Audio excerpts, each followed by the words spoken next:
Thanks, Dennis.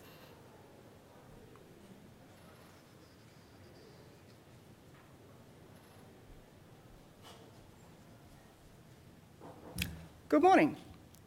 The first Landcare group started in Western Victoria, as Dennis mentioned, a bit earlier than 1989, but in 1986 in a town called St Arnaud. The Birchip Cropping Group, one of the earlier farming systems groups, began in Birchip, only about an hour north of St Arnaud, in the early 90s. Since then, Landcare has developed into a national movement, community, approach, program, call it what you will, with thousands of Landcare groups in rural and regional areas across Australia. BCG, the Birchip Cropping Group, has developed into a professionally led farmer-driven group with over 400 farm business members and 20 staff conducting on-farm research trials and extending information across the Mallee and Wimmera regions of Victoria. We manage nationwide projects on a range of topics related to farm productivity, conservation, climate, crop forecasting, decision-making and risk management. The Landcare approach could be defined as the application of specific on-farm activities that deliver landscape-scale multiple ecosystem benefits, and the combination of farm-level activities and regional environmental coordination has been pretty successful over the last 20 years since inception. The Landcare website describes Landcare groups as being involved in collaboration, innovation and on-ground activities, which would probably describe the BCG pretty well also. Grower groups generally are formed by a group of farmers with a common drive or passion for more localised information, often on a specific topic like no-till or precision agriculture, and an understanding of the importance of farmers sharing ideas. BCG and other farming systems groups are often membership-based, regionally focused. The map in the picture there shows one of our normal sort of field days where we get a number of farmers turning up, but also shows the area of our sort of specific location and our area of influence. Grower groups tend to be farmer-driven, conduct localised on-ground works and rely heavily on a volunteer base. Like Landcare, much of the strength of farming systems groups comes from their ability to collaborate, network and share ideas within and outside their region. BCG's aim is to improve the prosperity of farmers and rural communities through farmer-driven innovation. Yesterday we heard quite a lot of talk about global population increase, opportunities for Australian agriculture to take advantage of these increased demands for food. And there was quite a bit of emphasis on the productivity gains required for this. But at the individual farmer level, it's more the desire for sustainable, personal and regional prosperity, not necessarily productivity, that drives people. And I think that's something that Landcare has recognised since early on in its history.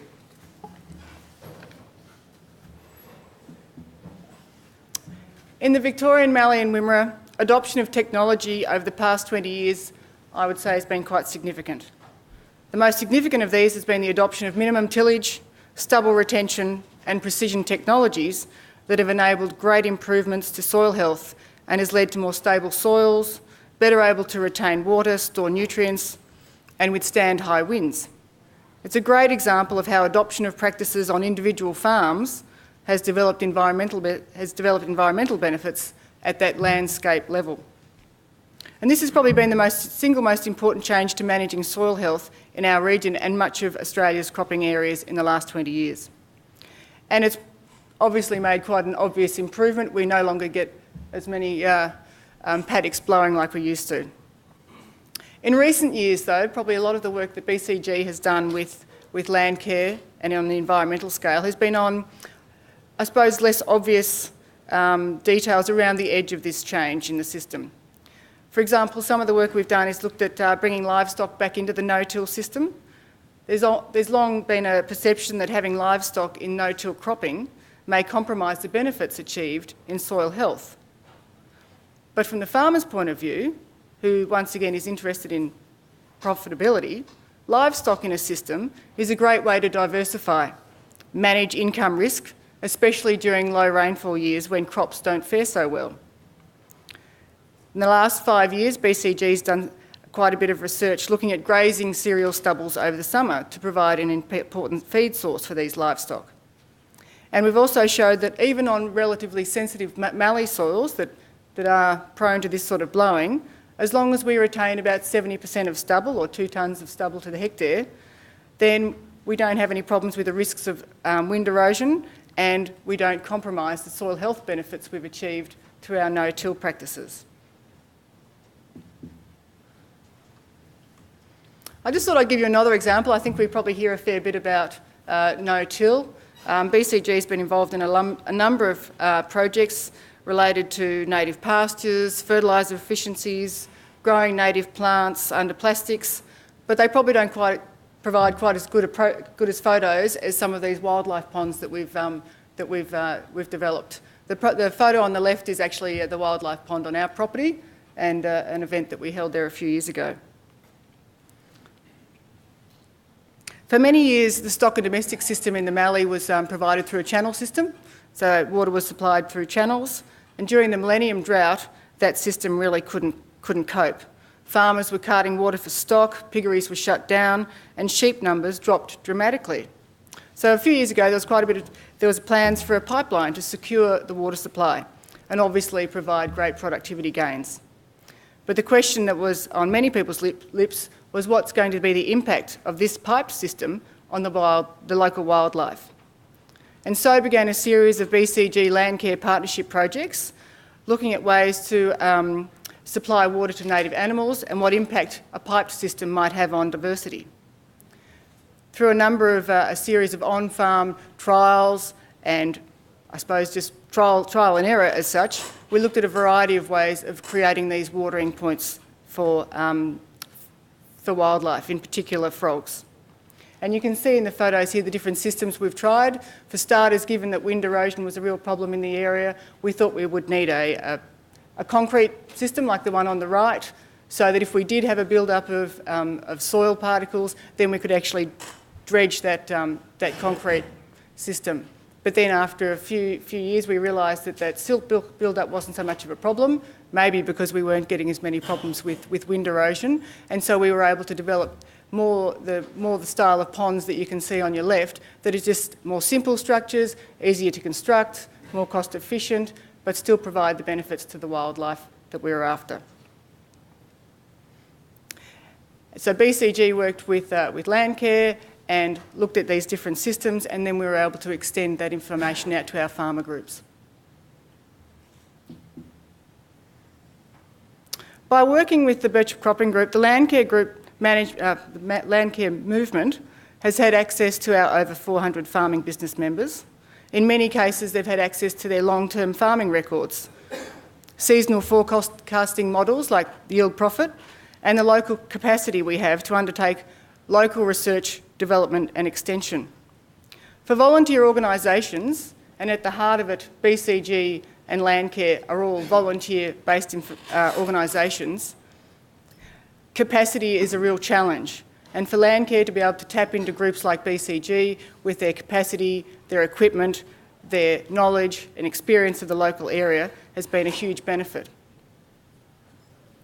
We have dedicated members, and we have worked on a number of years to improve our collaborations with a whole variety of organisations, not just government, state and at the state and federal level, but commercial organisations and philanthropic as well.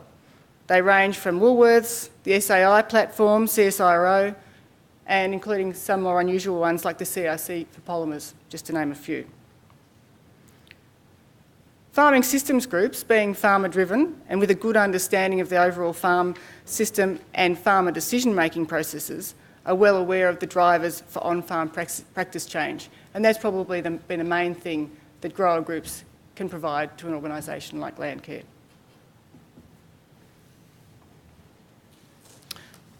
Times have changed a fair bit in the 25 years since BCG and Landcare were formed. Farms are significantly larger, but there are less of them. Towns are smaller.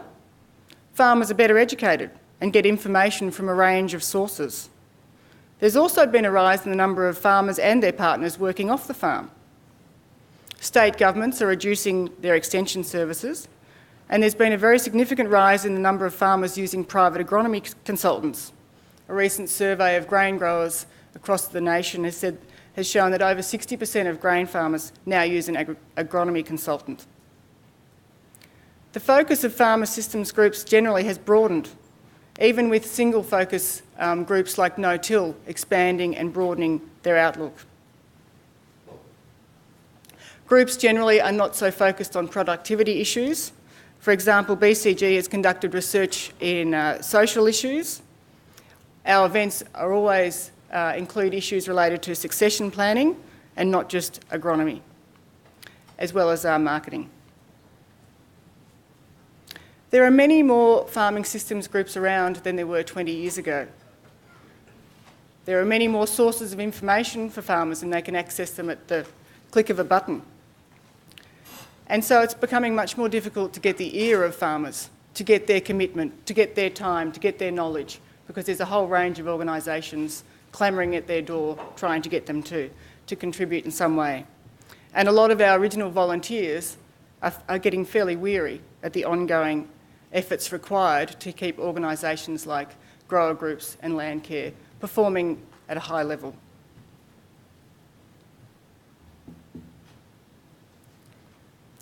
These changes present a real challenge for farming groups like BCG and Landcare.